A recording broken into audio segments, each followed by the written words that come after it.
Meus dados foram vazados. O que fazer? Eis a pergunta que responderemos no Pílula sobre Direito de hoje. Eu sou Camila Soares e sempre, toda semana, trazemos no YouTube os vídeos com as principais dúvidas dos nossos clientes e também as outras dúvidas que recebemos aqui no canal. Se você ainda não está inscrito, se inscreva e mande as suas dúvidas que responderemos na próxima semana.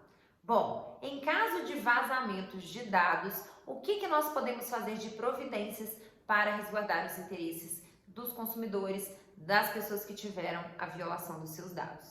Bom, primeiro a gente tem que entender quais são os diplomas, quais são as leis que vão regular os casos semelhantes como esse. Nós vamos ter o Código de Defesa do Consumidor, vamos ter também a Lei Geral de Proteção de Dados e as resoluções do Banco Central, que vão trazer as disposições para situações como essa.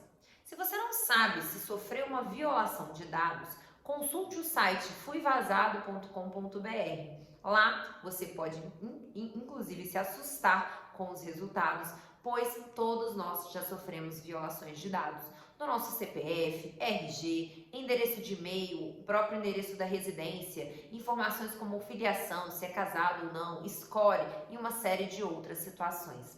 Tudo isso pode nos prejudicar, pois os fraudadores, que não têm limites para as práticas criminosas, cada dia estão mais maliciosos e ágeis, pensando uma série de formas para fraudar, usar os nossos dados indevidamente, auferir dinheiro e outras formas de enriquecimento ilícito. Então, se você consultar e perceber que os seus dados foram vazados, vamos ficar atentos para algumas situações que podem ser feitas daqui para frente. A primeira delas é a informação de qual instituição que fez o vazamento dos seus dados. Se a gente consegue identificar qual foi essa instituição, você pode tomar algumas medidas em relação a ela para se proteger. Uma medida muito comum é o envio de uma notificação extrajudicial, dando ciência sobre aquela situação, pedindo providências em relação à proteção dos seus dados, pois eles têm que ser mantidos em sigilo, especialmente os dados bancários nessa situação, mantidos em sigilo sob pena de violações que podem ser levadas ao Poder Judiciário.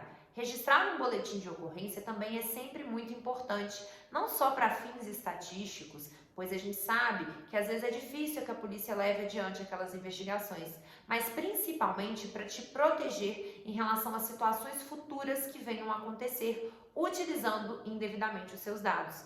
Imagine só se alguém pega um empréstimo, assina um contrato utilizando os seus dados e se passando por você. Para provar que não é você essa parte, o registro do boletim de ocorrência em casos de violação é muito importante e já dá essa segurança, tá bom? Uma outra coisa que é importante da gente lembrar é que nem sempre o vazamento de dados por si só ele causa danos morais, que são considerados aqueles danos causados à nossa honra, à nossa imagem, à nossa dignidade. Os tribunais de justiça brasileiros têm entendido que somente quando a gente comprova aquele dano efetivo que você sofreu é que é possível ter uma indenização por danos morais. Então, o simples vazamento de dados não tem ensejado danos morais. O que configura os danos morais é exatamente essa prova em relação ao dano sofrido. Por exemplo, se a gente consegue comprovar que algum banco que você tenha conta tenha vazado seus dados e a partir deste vazamento você tenha tido prejuízos como utilização do seu valor que estava em conta corrente ou poupança, abertura de outras contas, celebração de compras, empréstimos e outros documentos, aqui nós vamos ter sim a ocorrência desses danos morais ao seu íntimo, ao seu psicológico e também o que a gente chama de danos materiais, que são aqueles prejuízos financeiros que nós conseguimos mensurar. Então o banco ele vai ser obrigado a cancelar essas operações, restituir o seu dinheiro e se ele não fizer isso de forma amigável, nós podemos procurar o Poder Judiciário para solução semelhante. Estou à disposição para esclarecer as suas dúvidas e te espero na próxima semana em mais um Pílula sobre Direito.